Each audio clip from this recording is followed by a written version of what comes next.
ဒီနေ့ဘာပြောချင်တာလဲဆိုတော့ကန်လန်းချောင်းကိုပြောချင်တာနော်ဒီမှာလက်ဖနောက်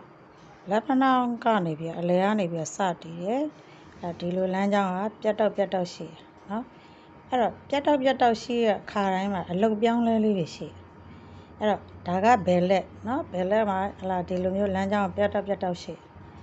အလုတ်တွေအမျိုးပြောင်းတယ်နေရာတွေကပြောင်းတယ်အိမ်တွေပြောင်းတယ်အလုတ်ကန်နဲ့ပတ်သက်ပြီးတော့ပြောင်းတယ်အဲ့တော့သူ့ရဲ့မူရင်းအလုပ်ကိုမပြောင်းလားသိချင်ကြတော့ညာဘက်ကိုအဓိကကြည့်ပြန်အဲ့တော့ညာဘက်ကိုကြည့်တဲ့အခါမှာမူရင်းကန်လန်းကြောင်းက